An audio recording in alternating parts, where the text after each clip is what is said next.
Just want to introduce myself. My name is Herbert Brooks. I'm the marketing and communications specialist with the Health Street program. And today we have our community, our help, a town hall that is on Inside Florida's Playwise Gambling Helpline and Prevention Program. We have members of the Kindbridge team here for an in-depth look at the Florida Playwise program.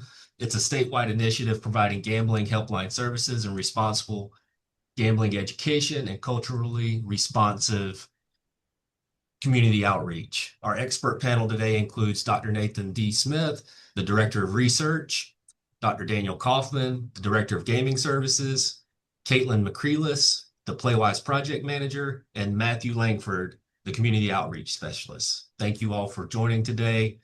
Nathan, I'll go ahead and turn it over to you. All right. Thank you very much, Herb. And thank you for all the work you've done to help us prepare for this webinar. We're very excited to be with you all today. First off, we want to thank the University of Florida, the College of Public Health and Health Professions. Especially we want to thank Dr. Linda Kotler, who was my mentor as a PhD student at the University of Florida and has been a great bastion for this work of gambling disorder for many decades. Before other folks thought that it was interesting, Linda was ahead of the curve, as she is wont to be. So thank you very much, Linda, for your mentorship and for having us here today. We also just appreciate the platform to discuss this. I want to give just a real brief background on gambling, because a lot of folks are seeing gambling and betting more and more. We're seeing it in the media more. There's more news on sports betting and athletes and colleges, more scandals.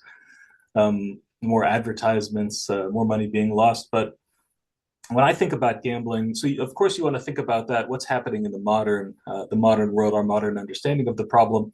But I also like to go back, right? If you think about all the way back into prehistory, you know, when they say roll the bones about dice, they say that because originally the bones of pigs were used, right? Pigs' knuckles were the first thing that had four sides that could be rolled, right? And so gambling, although of course it's modern and there's new ways of doing it that are coming out all the time, it also is ancient. It goes all the way back in human behavior. And so there's this kind of strange back and forth, right? This tension between what we're doing modern and then also the part of humanity that has always craved and always done this gambling behavior. So that's one thing to kind of keep in mind. Another thing is nomenclature, you know, the words that we use, which are very important. So for us, at Kindbridge in general, we like to use terms that have meaning and are accessible. So I like to use gambling addiction, which is just sort of a nice broad term, doesn't have a distinct definition most of the time it's used. Now, when we say gambling disorder, generally we're talking about the DSM-5 definition of gambling disorder. And so that's sort of the recognized clinical definition. And so sometimes we'll say gambling disorder, and we mean that.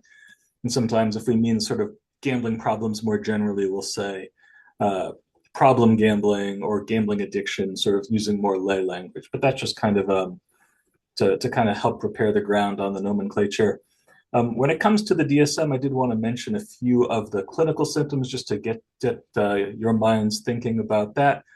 So when we think about from a clinical viewpoint, or if you're doing epidemiology, if you're trying to see if somebody meets the criteria of the gambling disorder, you would be looking for preoccupation, which is this constantly thinking about it, tolerance, which is the building up a need to bet more money, a loss of control, so repeated unsuccessful attempts to quit, restlessness or irritability when trying to reduce gambling, gambling for escape or to relieve negative emotions, chasing losses, lying to family and friends, jeopardizing major relationships, and relying on others for money to relieve a desperate situation. So those are the 9 criteria from the DSM. And so if you had 4 or more of those criteria and met a few other inclusion criteria, then you would be considered to have gambling disorder in the DSM. So just for your sort of definitional setting the stage. And then finally, so framing today's discussion. So this is a big, interesting question with different things happening all over the country. We're going to use the Playwise program that Kindbridge is working on in the state of Florida to kind of be the lens through which that we are discussing this. but there's also plenty of extra time. At the end, there'll be, we're hoping 10 to 15 minutes of time for questions. So if y'all do have questions specific to your state or your situation or something more broadly that we don't cover, please do ask those questions at that time. We've put that time aside especially for those questions. And so without further ado, I will get to giving the other panelists, other folks a chance to speak, starting with the first question. So this question is going to go out to all panelists, and I'll just kind of, for the purposes of air traffic control, I'll just kind of call on folks so that we can kind of keep track of who is speaking when. But so the first question is, let's start by going around and having each of you introduce yourself and share your specific role in the Playwise program. And what does your day-to-day work look like? And I'm going to start with Dr. Kaufmann, please. Hello, everyone. I am the Director of Gaming Services and Program Development at Kindbridge Behavioral Health, and that's the treatment organization that does a lot of collaborative, connective work with Kindbridge Research Institute. So that's how I know Dr. Smith and the other people on the panel with me today. I am in charge of directing the Playwise program on the Helpline side for the state of Florida. And so this helpline is the number that is posted in all the casino locations, the Hard Rock and the pari-mutuel facilities. We have billboards and advertising, and we have launched this program earlier in 2025. And we have a roster of licensed mental health professionals that are 24/7 able to answer the phone lines, listen to people talk about their issues and concerns with their gambling routine at all levels of problem to healthy and non-problematic. They just may call the line and have something they want to ask about how to monitor their finances better. And so it's not really saying I want treatment per se. It's saying that gambling is causing me to want something in my life, and I'd like to know how to fix that thing, go get it, stay healthy, be mindful. And we do this all day, every day, 365 days a year. And if people do want treatment, then we have the ability to connect them with licensed and certified gambling specific counseling professionals. And this includes people that are outside of the Kindbridge Behavioral Health Network. We have different rosters for different kinds of mental health concerns that could be overlapping with gambling, and we do our best job to listen to the specific unique qualities of every caller's story and give them the resources that are indicated that would be helpful to them in that circumstance, whether it's therapy, life coaching, Gamblers Anonymous, workbooks and worksheets that they could print out and fill out on their own, and community events, and anything that they can do to network and keep themselves healthy in the process of gambling or deciding to stop gambling. And my day-to-day is I do a lot of supervision. I create online trainings. I'm very involved in application of AI technologies into the therapeutic and educational programs that Kindbridge is developing. And I am just constantly bouncing back and forth between Word, PowerPoint, and Excel. That's my son likes to say that I am a professional homework doer. So he's a senior in high school, so I guess he sees what I'm doing, and what he's doing is like, at least you get compensated. So that's my story for right now. That's great. Thank you, Dr. Kaufmann. Thank you. Katie, if you would answer. Hi, I am Kaitlyn, or Katie McCreless. I am the Playwise Project Manager. I oversee the entire program of Playwise here in Florida. I am in a wonderful position where I get to work with a lot of internal and external partners. So I have been working recently with Dr. Kaufmann, getting that training out and ensuring that our casino employees are trained, that our communities receive the resources that they need, that the helpline is identified and posted everywhere where it could be found. I also I connect a lot of the puzzle pieces together so that the program can roll out seamlessly, and everybody's meeting deadlines and things like that. I do a lot. So I'm trying to think of my day to day. My day to day changes constantly. I send a lot of emails. I have a lot of phone calls. I have the opportunity to work with external partners that I get to meet with, and perform some outreach diligencies.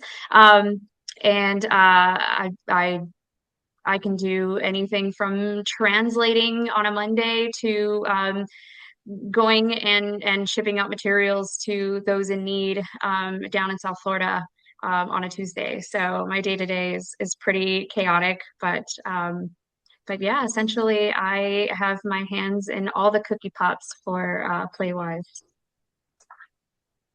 That's great. Thank you, Katie. I didn't realize that asking people about their day to day would bring up so much of the specifics there. But let's go to Matthew. Hello, everyone. My name is Matthew. I'm a community outreach specialist with Playwise, and my work centers on building connections that reduce gambling harm and increase access to support across Florida.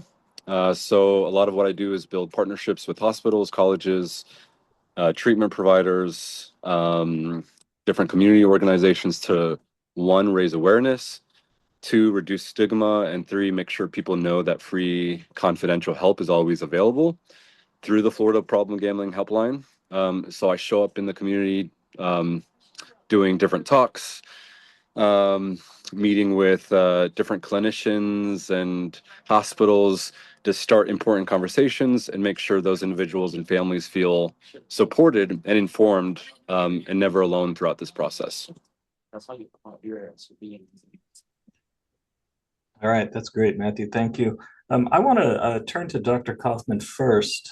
So we kind of all understand what we're trying to do, right, in the broadest sense, but in the real practical kind of nitty-gritty. So you have had the opportunity to answer the helpline, right? And it's this is something that I think a lot of folks maybe are interested in, is what actually happens, right? What actually happens when somebody calls into the helpline? And then what is it that you're thinking about as a person who has answered it in the past? And what the folks who are answering it, what are they thinking about? And just sort of the nuts and bolts, how does that actually work?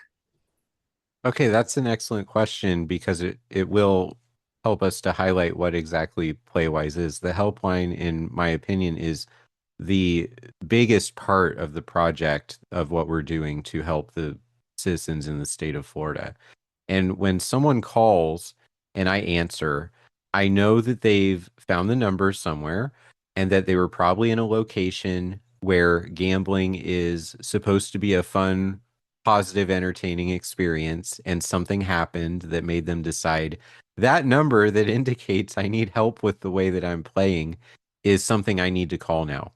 So I know that they're very likely distressed, upset, frustrated, disappointed in themselves, worried about their future, worried about their present, upset about their past choices, even if their past choices were as little as 60 seconds ago. And they may still be on property for a casino. They may be in their car. They may be in a bathroom. They may be right there where they could hang up and just start playing again. And they may also have gone home. They may have left their house in distress. They may have had an argument with their loved one. There are honestly thousands of possibilities of what a person has gone through that would compel them to call this number. And so the first thing I'm thinking about is just to hear their voice, connect with them with as many little details, as many of our intuitive senses as we can. It's not just auditory. I mean, it is just auditory, but we have the ability to hear the cadence of their voice, the tension. We can hear the emotional state. Anything that clinical-minded people would put under mental status exam, we can try to understand where the person is at, and that's going to tell us what kind of flow we're going to aim for with the conversation. How am I going to ask the questions that are required for me to enter this in as an official state helpline call? Because it is a balance between us giving the personal experience to the person, but also making sure we collect the data that makes it a valid point of effort for the contract and for the funding. They have expectations at the office of for the Florida Gaming Commission of what kinds of things we know about the callers. And all the information really is optional. There are ways, if a person's really uncomfortable with a certain piece of information, to bypass it. And we are always caller first, person first in the way that we help people. But in an ideal world, we get those questions answered that have the little red asterisk in the database. And then we're able to actually connect the dots between all the answers they give us about what kind of game they're playing, how much they're winning and losing, how it's affecting their finances, how it's affecting their relationships, their view of themselves, their satisfaction with life, their mood and anxiety scores. All kinds of things go into this conversation. And it really is about the comfort level of the person. This call can be very quick. And it doesn't have to be even 15 minutes or 10 minutes. It can be shorter than that, but it can also go beyond 30 minutes, depending on how much detail the caller wants to give us about their gambling situation, and then how much information they want to receive when we give them the basics. And then they ask, well, how will that work if I go to a GA meeting, or if I do a GA meeting on Zoom, and that stands for Gamblers Anonymous, or how would it work if I want to do mental health counseling? A lot of people who gamble, they may have some under the surface knowledge that this is an addiction issue if it gets out of control, but they may not understand what it means to actually sign up for addiction counseling. And so a lot of people may say, it sounds like that would help, but I have no idea where to start. So then that's a little piece of the conversation too. And so the person focused is the goal. We're always trying to give that human connection, that positive connection. We aren't trying to shame people about their gambling. It is not something that is their fault. A lot of the advertising in the gaming industry is designed to make you see this as an entertainment destination and something that adults who have their stuff together are able to do and be happy with it. Similar to seeing an alcohol ad during an NFL game, or seeing a gambling ad during a other sport kind of game. You know, these are things that are thrown in our face by society and saying, hey, if you're a normal person, you don't have a problem with this, go have fun. And for some people, about 2 to 4% of people in the general population, they do go and have that form of entertainment, and it's like a car going downhill without brakes. For some people, they just can't stop, and they turn around and realize, oh my gosh, like I have spent a significant percentage of my last paycheck, and then that can become my annual income, and then that can become my retirement. And it can get dark because we are a financially driven society. And when you lose your financial resource, you lose your psychological, emotional, relational, and spiritual resources along with it. So turning to Katie, so you're managing the statewide outreach across Florida's diverse communities. So what are some of the unique challenges or needs you've encountered in different regions, and how does Playwise adapt to that? So I am a Florida native. I grew up in South Florida, and I've been living in Tallahassee for about 8 years now. And I think I've always known as a Florida native how diverse Florida can be. In South Florida, it's very heavily populated. And then as you move north, it's so rural. And so one of the first things I encountered was the challenges that come within the rural communities. There's not a lot of resources, there's not a lot of knowledge or education around problem gambling. In fact, it kind of ties into something that I've dealt with statewide is the lack of understanding, the lack of education in what constitutes gambling. People just don't understand, that they may have a problem, or they're looking at a problem because they don't recognize what they're doing as a problem. It's very harmless fun. And so the rural communities come into play because the resources, so the outreach is very difficult. Trying to find clinicians who specialize in these areas or know how to treat somebody who's looking for this kind of specific help. That's the biggest thing I've encountered in North Florida. And then, of course, talking about South Florida, anybody who's grown up in Florida knows that South Florida is a very it's also very diverse. We have a large Latin community down in South Florida. And so making sure that those communities that may not I don't have the same language resources that other parts of Florida may have, or other parts of the country, making sure that those areas are fulfilled as well. And I mean, we have more than just Latin communities down there. We also have, I guess it can constitute as Latin, but we have Portuguese speaking individuals, we have Creole speaking individuals. So just making sure that resources are contributed or made and distributed to reach everyone, make sure that we don't leave anybody out in this process. So the diversity alone, we can look at it as adversity, but I think it really plays into our program too, because we're very human focused, and we really do aim to meet people where they're at. And so myself and Matthew is also, I believe he's a Florida native. I know he lives here in Florida with me, but I think it really helps to have boots on the ground, people who have grown up here and can get out into the communities and find the needs of those individuals to identify what makes everybody diverse, and how can we build our program to reach everyone. You know, we want everybody to know that there are resources available. And so we're still in that discovery process. Playwise is very, very new. We are still learning lots of things, but yeah, the top three for me is the rural communities, the education aspect, and the language barriers. I appreciate that you brought up the Portuguese speakers. That's my grandmother, so we appreciate reaching out. Always got to keep up for the Portuguese speakers. So Matthew, as the community outreach specialist, for you, what's one innovation or approach that Playwise uses that you think other states should know about, and that the folks here might want to hear about? Yeah, good question. I think one of the innovations I'm most proud of at Playwise is how we've reinvented outreach. So we blend clinical insight with real-time community data. So instead of just relying on some passive awareness campaigns like a lot of places do, we use more of a proactive relationship-driven model. So it pairs the evidence-based education with the direct immediate access to support through the helpline. So it allows us to meet people exactly where they are. So whether it's a hospital, treatment center, community event, we're able to meet their needs before it becomes a crisis. So what I think other states should pay attention to is our emphasis on integration.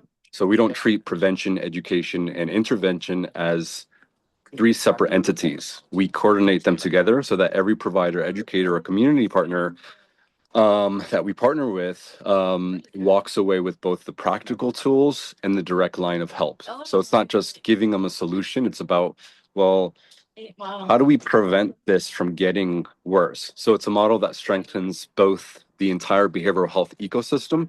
So not just one program within it. I think in a field where gambling harms are growing rapidly, this level of integration and responsiveness is not just innovative, but it's necessary. It's a necessary conversation to where the gambling is going. All right, thanks, Matthew. And we'll turn now to Dr. Kaufmann for a little clinical insight. That's something that I cannot bring to the table. So I always appreciate when you get to talk to the person who actually sits in the room or in the virtual space across from the people experiencing harm, and get to hear about that. So from a clinical perspective, what are the overlaps you're observing between gaming-related issues and gambling issues, and particularly in how people engage with these behaviors? Okay, so I want to just share a little bit about my path into how I ended up specializing in gambling in the first place. I've always been a video game player, and when I was a doc student about 16 years ago, my entire goal was to research video games and the psychology around that, player types, personality, and things that I actually have gone on to do a lot of really interesting work with. But in order to get there and convince my professors that this is a psychological topic and it's not just me wanting to research something that sounds fun, I had to read every article I could possibly find from peer-reviewed journals that was on gambling disorder. And so I knew all this stuff about gambling and its history as a problem and how it started borrowing its addiction lingo from alcohol use disorders and how it started to become the first and only behavioral addiction issue that was making it into the DSM as something that's able to be diagnosed. And back then it was classified as an impulse control disorder, not an addiction. But tomato, impulse control disorder is kind of an addiction problem if it's related to something that is addictive in the process of playing it. So over time, we got the DSM-5 published, and then it became a non-substance related addictive disorder. And then the research started to change about it. And then you fast forward another 4 years or so, we decided to legalize sports betting across the United States. And so now that problem looks very different. But lingering in the background of all of that was this little known overlap that I was passionate about talking about in public at conferences. And a lot of the people in the audience and running the events were not actually interested in the topic very much because video games were in their blind spot. And those were things like loot boxes and the kind of gambling that you get when you buy mystery boxes that have a random number of goods inside them. You open it up and you hope you get the shiny glowy diamond, but you probably just get a bunch of ring pops.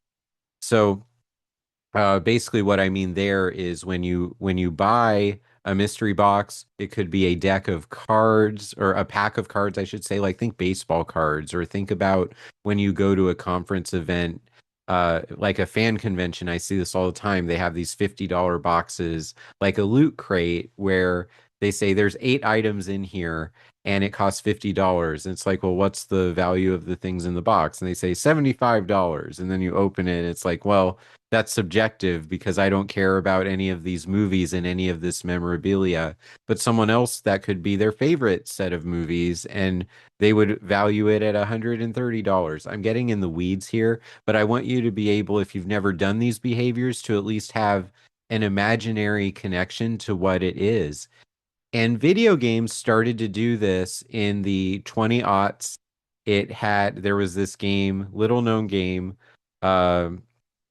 the Elder Scrolls, and they decided to put a cosmetic horse decoration that you could put on your horse. So everyone can ride a horse in this video game. It's a video game where you create a character and you're in a fantasy environment, think forests and castles and dragons and throwing spells, swinging swords, fighting animated skeletons and the undead and all kinds of stuff. You can live in this virtual world and spend a lot of hours there. But Bethesda decided to have a add-on purchase added to the game. And once that sold millions of dollars for them, the entire video game industry saw that and started to realize, oh, this gambling thing that makes casinos have unlimited wealth, all of our video games kind of are one-off casinos if we have a player base that's fascinated by it. And so fast forward just 5 years after that moment, and video games start having these packs, like buying a pack of baseball cards.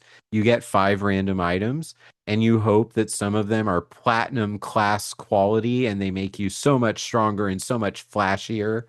But a lot of them are just garbage trash. You wouldn't even pay a quarter for them.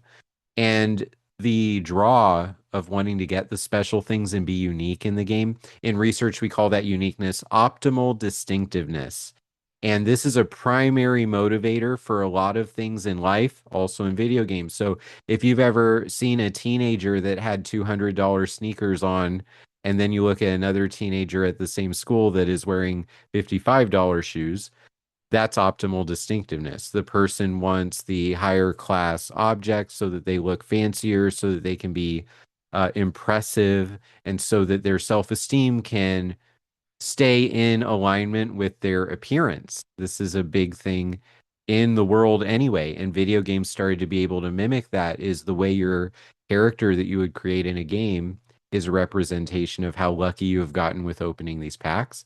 And by the way, these packs are gambling because you're buying them $20 at a pop to get 7 or $35 to get 16, right? So they make it more for the cost to make it seem like a deal. It's coupon psychology. If you've ever gone to Publix or Walmart and you buy an extra box of Pop-Tarts and you didn't even want Pop-Tarts, but it was a deal. So you see the video game industry borrowing from gambling, borrowing from economics, and making games that cost so much more to make with graphics and the size of the team. And now you're making millions and millions more just by adding extra flashy colors to items at the end. And then you also have betting on competitive sports, which is the same as betting on sports like football and baseball and basketball. But now you can do it on League of Legends. You can do it on Call of Duty, Valorant, Street Fighter.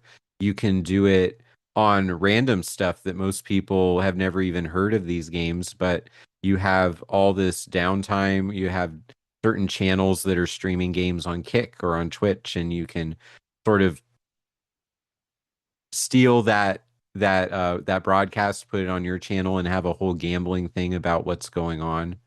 And so video games have ample opportunity to become gambling games if we're not careful and if we don't have the right legislation to protect players. And I talk about it a lot. And if we're not careful, I will talk about it the rest of the webinar, but we have other questions to answer. So if you're happy with my answer, Dr. Smith, I will stop.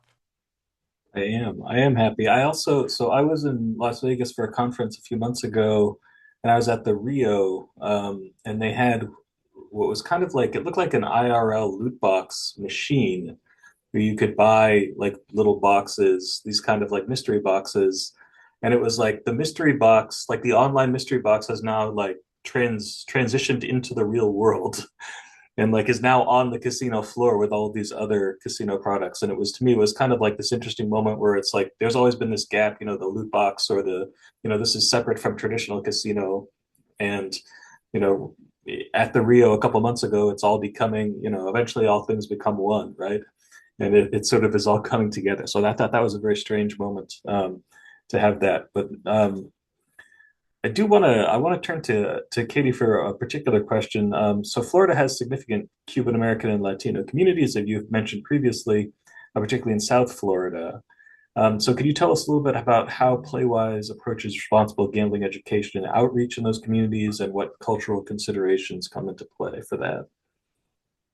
Yeah, so I did mention previously how important the secondary language is, and that's a really big part of it. So I myself am Cuban American. I grew up in Miami. I had a very Cuban grandmother. Everybody I surrounded myself with, a big Cuban community.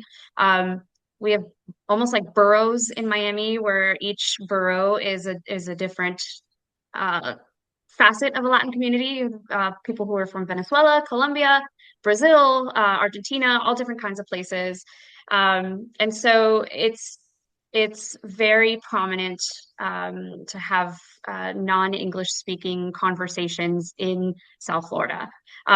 So the biggest thing is, of course, providing materials and resources in secondary languages. That's a big thing, but also understanding the cultural diversity in South Florida may be different from your traditional cultural diversity in North Florida or in Central Florida.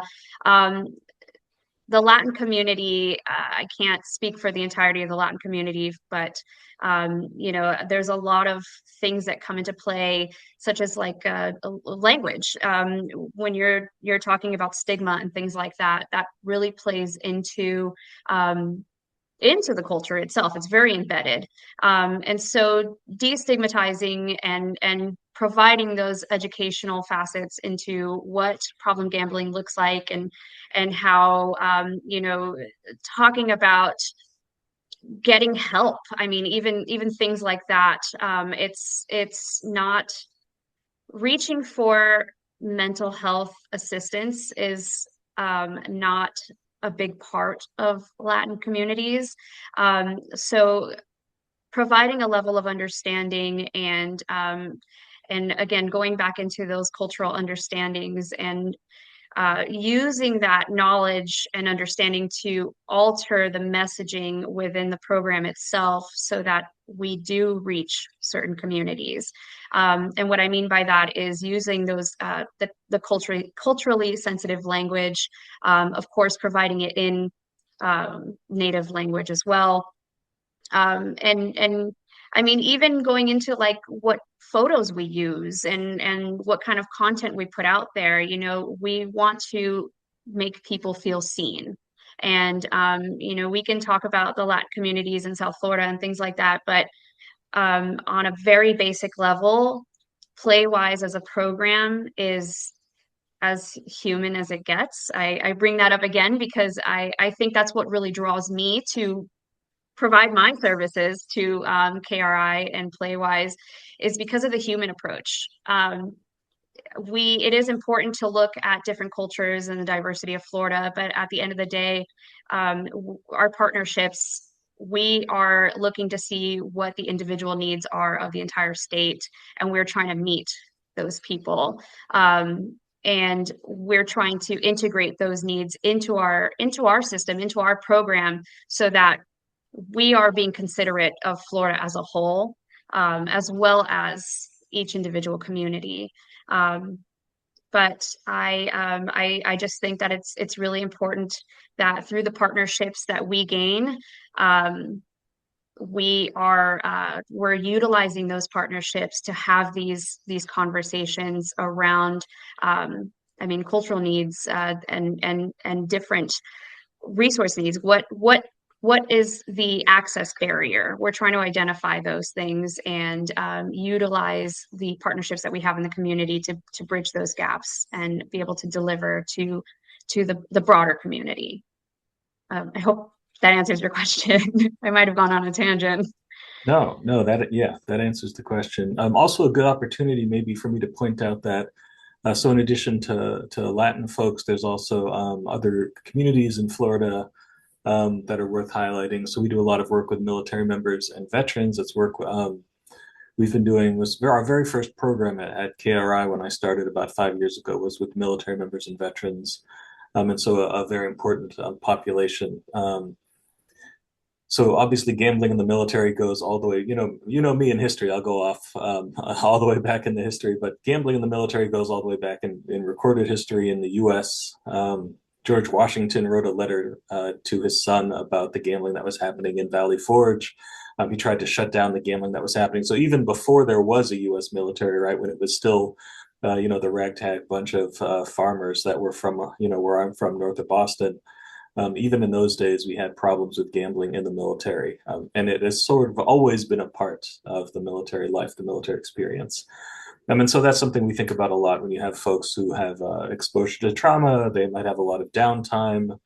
They might be separated from their families, right? These are all potential vulnerabilities related to either causing gambling harm or worsening existing gambling harm. And then, of course, there's other addictive disorders also that have been affiliated with military service in the past. But this is something that in general, those other, drugs and alcohol have had programs run by the DoD very specifically. And until very recently, there has not been much of that for gambling. And so that's been something that we've been working on for the past 5 years, and particularly in Florida, which obviously has a lot of bases and a lot of veterans, something that's worth pointing out. I do want to turn to Matthew. Thinking about the community, what are the biggest misconceptions about gambling harm or help seeking that you encounter in your outreach work? This is another case where we don't all get to go with you into the community and listen to people. So this would be a great chance for you to let us know what you're hearing on the ground. Yeah, absolutely. I think one of the biggest misconception is the belief that gambling harm is always obvious, like what we would see in substance use. They think it looks like financial collapse or some dramatic crisis, but in reality, a lot of people who are struggling with gambling, they're showing really small, subtle psychological indicators long before what we would call like a big crisis. And so because of that, I think it keeps the people who are struggling with this or starting to struggle with this invisible, even to a lot of providers, because they're waiting for, something big to happen. So I think that's one of the biggest misconceptions. Another misconception I feel is that people who are struggling with this, they feel that um, reaching out or seeking help is a last resort. So many people think that they need to hit rock bottom, specifically around gambling, before reaching out, or get that support. And a lot of times when they reach out for support, they think it's punitive, judgmental, or meant only for severe cases. So what I love about Playwise is that we dismantle that by normalizing early conversations around gambling. So we're not waiting for, the person to hit rock bottom. We want to have those conversations and nip it at the bud before it gets worse. And we do that by bringing resources directly to the community, like I said, highlighting that the hotline is confidential, compassionate, accessible. Even those who haven't reached that point but are just worried about their habits. I think that's the biggest thing. Don't wait till the very end.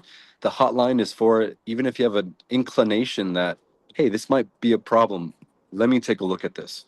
So I think really changing the conversation around that. I think the way we address these misconceptions is very simple but powerful. Powerful. So, like Katie said, we humanize a lot of the issues. So we focus a lot of our attention on education. We highlight the or psychological drivers of gambling, and we empower providers, people that we partner with, to recognize early warning signs. So I think that's the biggest misconception. It's unlike any other addiction, where if it's substance, sometimes it's more visible, even physically visible, of someone suffering with that. Gambling tends to go underneath the cover, more silent. But I think when we have these conversations, we can recognize the early signs of that, get people to help before it turns into a bigger issue. All right, thanks, Matthew. We're rounding the bend on getting towards questions. So I believe if folks want to ask questions, they can put them right in the chat, and then I will read them. So please, mind your P's and Q's with the spelling and make my life easier. So that's one piece. So kind of as we are rounding into that, I want to have one more question for all panelists. So and we'll kind of go around the horn again with Dr. Kaufmann, then Katie, then Matthew, and I'll answer at some point. So looking ahead, so this is the first of these. If we were going to do one in a year, right? So we're looking ahead. What's one thing that you hope to see Playwise accomplish or expand in the next year or two? So all that work y'all are doing on the ground, what do you want to see in the next year or two? We'll start with Dr. Kaufmann, please. For me, the number one thing that I want to see the helpline for Playwise be able to accomplish is to have the volume and the awareness of being the state gambling helpline, and have people know exactly what it is we're about, have the right materials in the casinos and in other gambling locations, so that they know not just that we are a number for help, but what kind of help, and to be able to get our engagement specialist team on those phones with people that are looking for the right kinds of resources. So there is, this is a year of transition for what the state of Florida is doing in order to support people with gambling harms and other issues. And so Playwise is, picking up that baton and running with it. And the number one thing that I enjoy going over in my deluge of meetings is seeing the number of calls that are coming in, and actual help calls, because whenever you create a public number, not every call is a help related call. There's a lot of alternative customer service that ends up happening that isn't necessarily the design of your program. So getting those genuine calls where we are giving the resources out and seeing people get helped. And like a bonus goal is to be able to more directly connect treatment with the information and referral service, and to be able to make sure we collect data and can start working on analyzing and publishing and presenting that information. Going back to a comment in the chat, I think that the number one reason research is lacking on gambling is that people with the best data are not research minded, and they get funds to do stuff and great stuff, and maybe they tell the state about that stuff, but the greater communities of addiction treatment and specialists and social scientists and peer-reviewed publications don't see that data, even if it's presented at a national conference like the NCPG. Once you talk to that audience, if you don't get published somewhere, the information dies. Um, and so I think it is important to get the information out there about how much it can help for a person to make a call, how much it can help to have, no, I have a gambler in my life, I'm going to call this number and start getting to understand the information myself. You can actually sign up to do counseling in many gambling focused treatment programs, outpatient programs, when you are not the gambler, because there's a lot of support and a lot of knowledge about how to see through the lies and deception and have effective communication about finances, about all the other things gambling touches. It's not just a gambler who can receive help and support. So I believe in all these things, and those are the goals that I would love to see accomplished in the next 1 year to 10 years.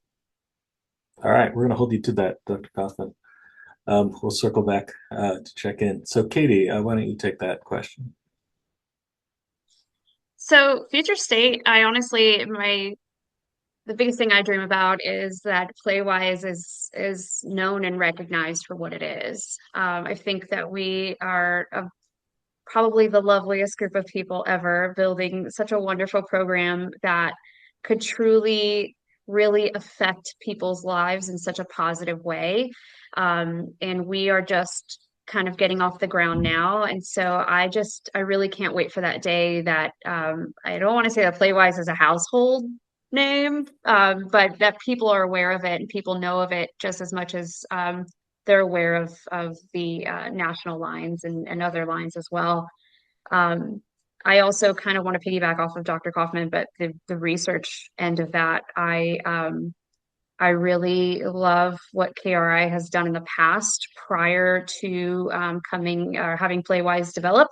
And I like to see more traction with the data that's coming out of not just our organization, but other organizations, and more awareness. Like I had mentioned before, the biggest thing that we've encountered is the lack of education on what really constitutes gambling, and problematic gambling for that. And so future state is just that there's a lot more awareness of our program and what we are trying to set out to do. All right, thanks, Katie. And Matthew, take the same question. Yeah, I think for me, what I want to see is more partnerships with hospitals, colleges, and community organizations. But I want to start getting away from, just sending them materials and brochures, but actually collaborating on community events, initiatives, trainings, early interventions. Like Katie was saying, more visibility with the hotline. So especially in the underserved areas where stigma, Latin communities, lack of awareness are our biggest barriers, I feel.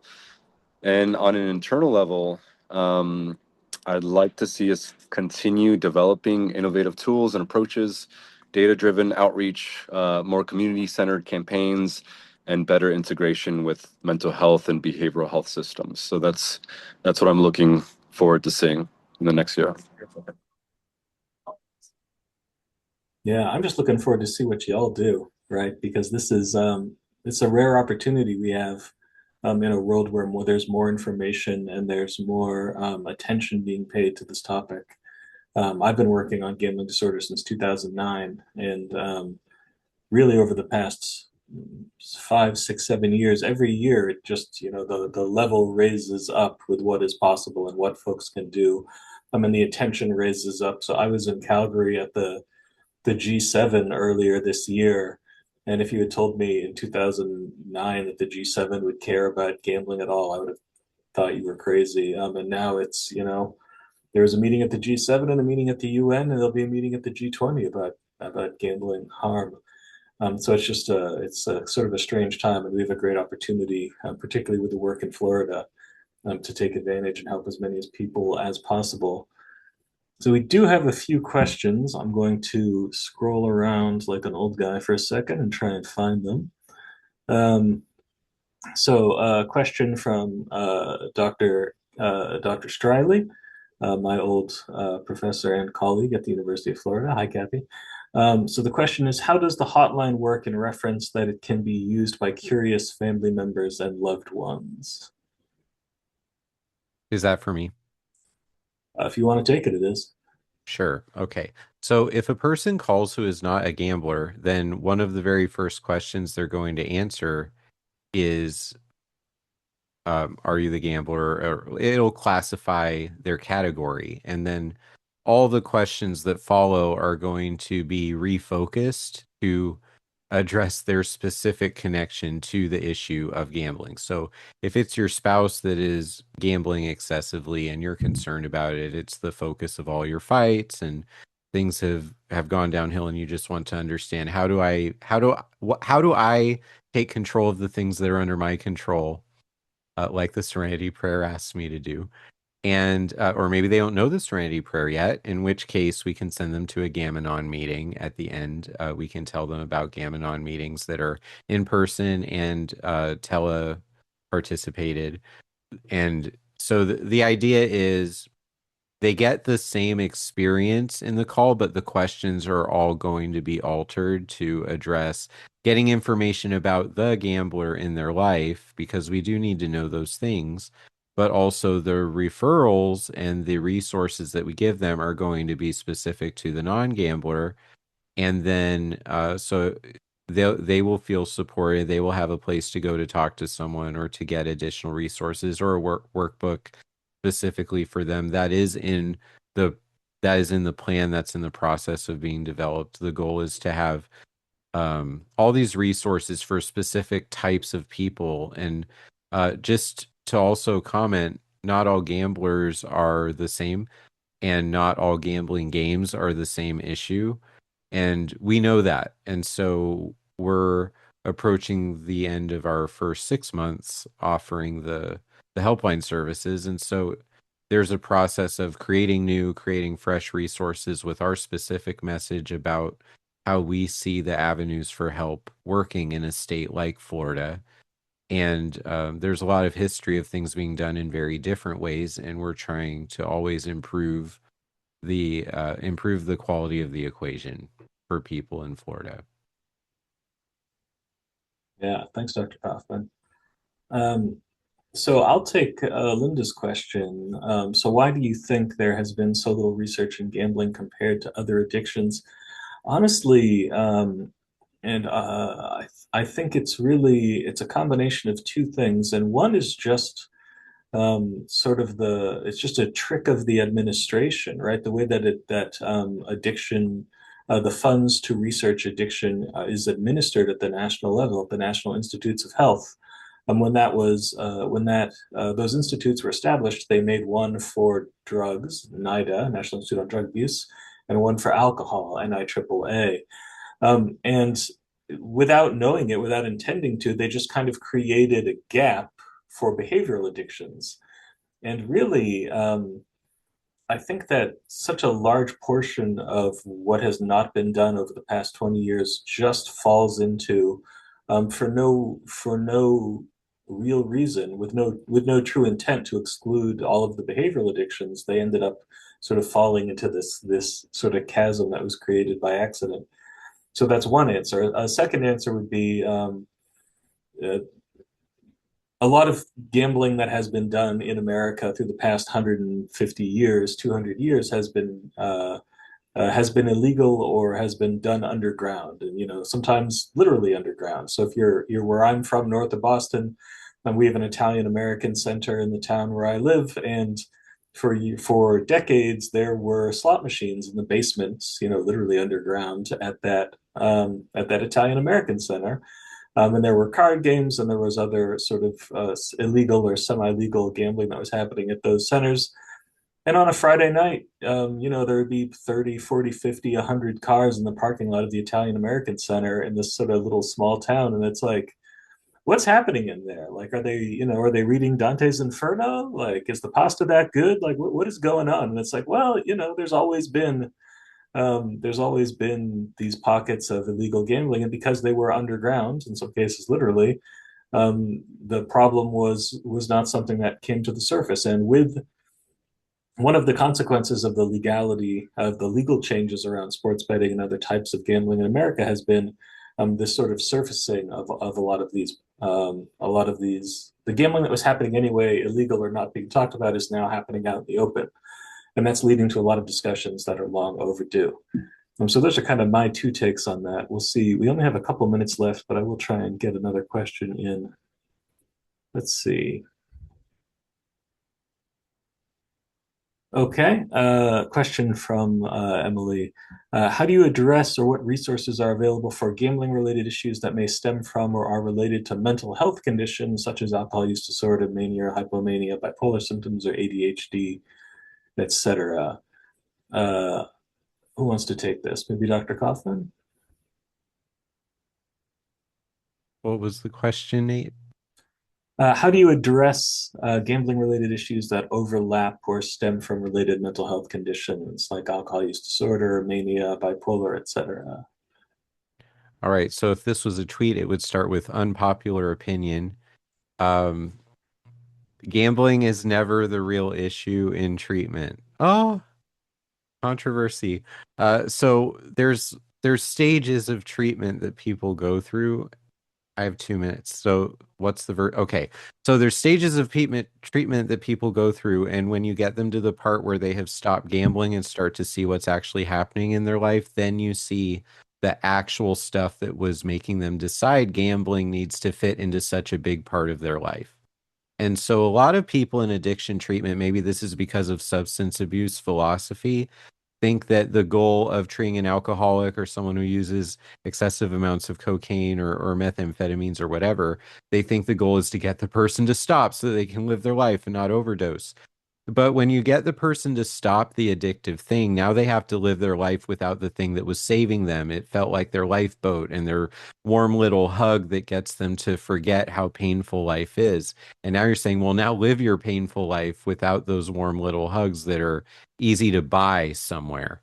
And so you're getting a person who buys their way into numbness to now start to sit with the pain and learn how to experience it and still make decisions in life that they're comfortable with, they're consistent with the character they wish that they had. And so the whole point of treatment is not to stop gambling. The whole point of treatment is to become the person that you wanted to be in this part of life that you're living. And the reason people go to treatment for gambling is not just financial, it's not just psychological, it's because they have lost the ability to say, yes, I am living that. All right, so we are just about out of time. I would, as Katie puts in the chat, yes, please go to playwise.org for the Florida-specific information. Thank you to all the panelists, Dr. Daniel Kaufmann, Kaitlyn McCreless, Matthew Langford. I'm the Director of Research at Kindbridge Research Institute, Dr. Nathan Smith. Thank you very much, everyone, for your time and attention. And if you have questions about the work, please go to playwise.org, or you can always email me directly, nathan@kindbridgeinstitute.org. Thank you very much, and have a good rest of your day.